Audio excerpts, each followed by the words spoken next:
хийж бүтээхэд амар хэлбэр арга зам гэж хизээч үгүй юм гэдгийг би энэ хугацаанд бүрэн дүүрэн ойлгож авчээ. Он цагийн ямар шалгуурын салхинд хизээч үлбүдгэрэх тийм л хөгжил дэвшлийг эх орондоо авчрахсан, бүтээгсэн, бодох, хүсэх нэгөөр.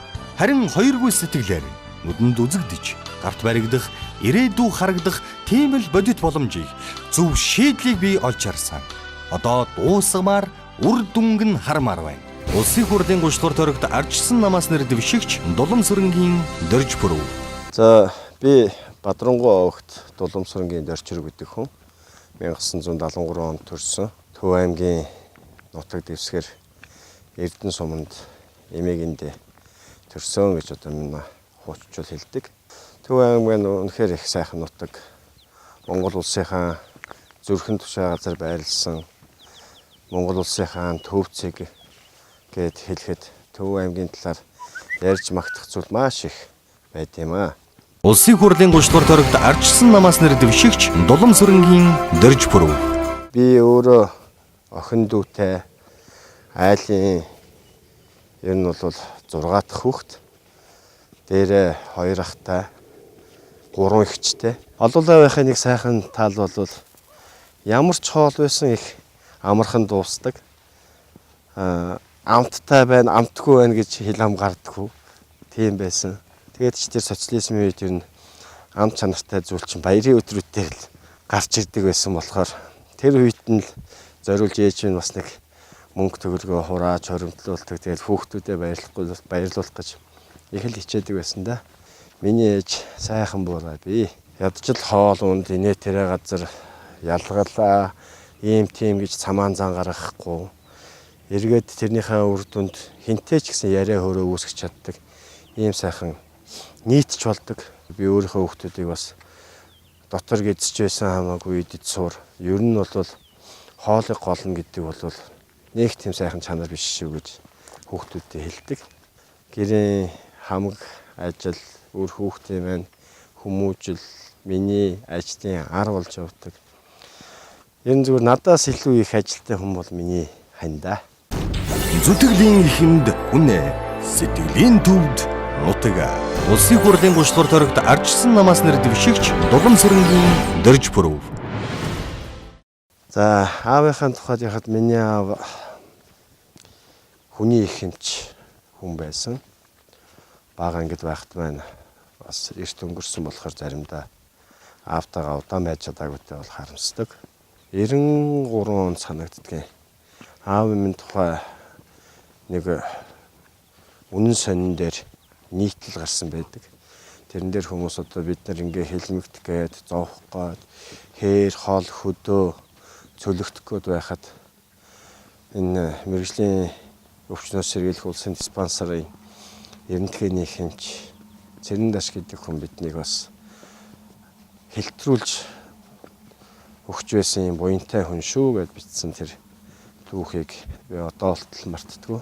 Тэгээд түүнээс хойш аав маань бас гинт зурдаар биднийг орхиод явсан болохоор ядаж нэг ачийг хаяулж чадах тэр хэмжээнд нас биеийг мань хүрээгүй байсан болохоор өнөөдөр бол Тэнгэрээс биднийг харж байгаа аавдаа бас бүхэн хүр хүүхдүүд нь сайхан амьдарч байгаа.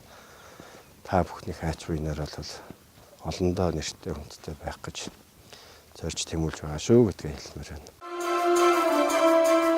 Зүтгэлийн эхэнд үнэ, сэтгэлийн төвд нутаг. Улсын хурлын 3 дугаар тойрогт ардчсан намаас нэр дэвшигч Дулам Сүрэнгийн Дорж Пүрэв. За тэгээд 1994 онд эдийн засгийн коллеж төгсөөд Эрдэнэ хотод урилгаар очиж ажиллаж байлаа. Банкны эдийн засгчийн мэргэжил эзэмшсэн хүний үед дээр нь бас бие дааж нэг амьдралаа зохиож үзье. Эр хүн болсных гээд шийдвэр гаргаад тэгээ Эрдэнэт рүү сургууль төгссөнийхөө дараахан 6 сард явж исэн. Эрдэнэтэд очиход бол анх тэгээд таньдаг мэддэг хүн байхгүй, хамаатан садангүй ганцаараа ээжийнхээ өгсөн за нэг илдүүртэй хэдэн аяхтай тэгээд нэг хоолны сав халбах сэрээгээл тэгээ нэг гуд сүнжилтэйгөл очиж байсан да.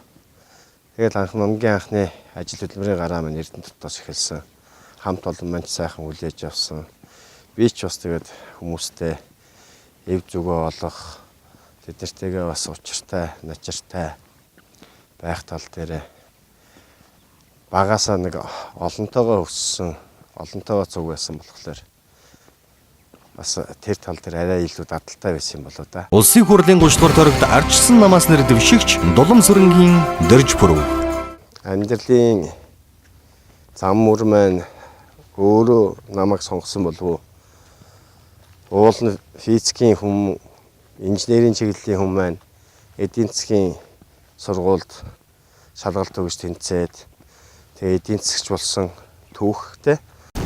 Зүтгэлийн эхэнд үнэ, сэтгэлийн төвд нутаг. Улсын хурлын 3 дугаар тойрогт ардчилсан намаас нэр дэвшигч Дулам Сүрэнгийн дөрж пүрэв. Хүнд хэлсэндээ байх. За хэлсэн үгэндээ эзэн байх гэдэг бол хамгийн чухал юм да гэдгийг бол би өөртөө их сайн ойлгож авсан. Хүнд бол алдах хонох юм байлгүй л яах вэ? Гэхдээ тэр алдах хонох юм дотроос алдлаа гэхэд хүн бол нэрээ алдаж болохгүй мó гэдгийг л хамгийн сайн ухамсарлсан.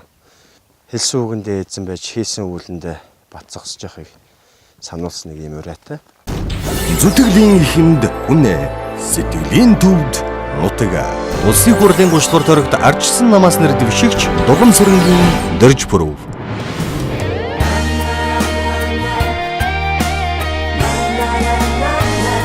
Төв аймгийн Арс наймын дарга Дулам Сүрэнгийн дөрж бүрийн төлөө саналаа өгөөрэй.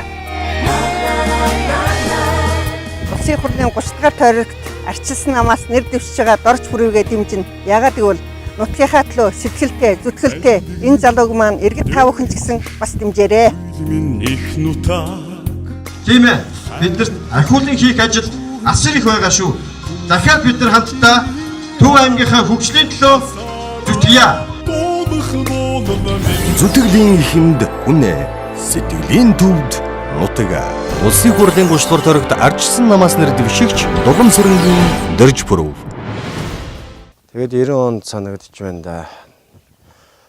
Тэнд явж байхад анхны цуглаан болж таараад. Тэгээд тэр цуглаан дээр нь очиж зогсож байгаад ер нь хувийн өмч юм уу? Эсвэл амны өмч юм уу гэдэг ялгааны тухай яригдчихсэнийг хамгийн их тод санддаг. Манай нийгмийн хичээлийг ордог байсан багш маань цэцгээгээд одоо гавьяат багш.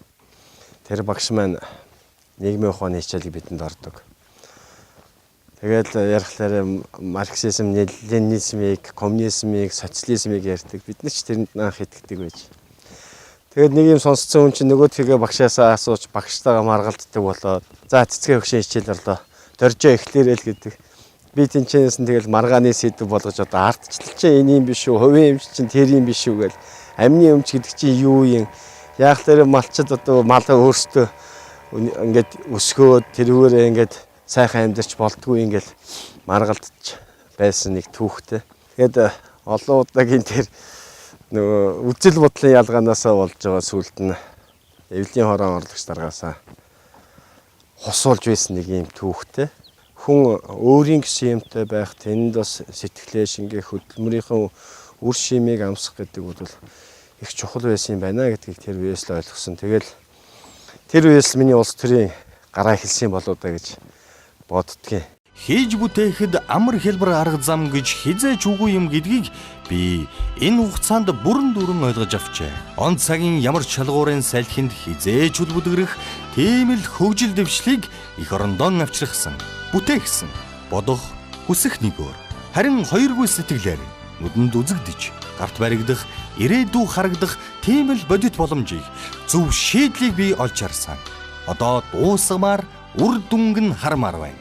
Улсын хурлын 3 дугаар тойрогт ардчилсан намаас нэр дэвшигч Дулам Сүрэнгийн дөрж пүрэв.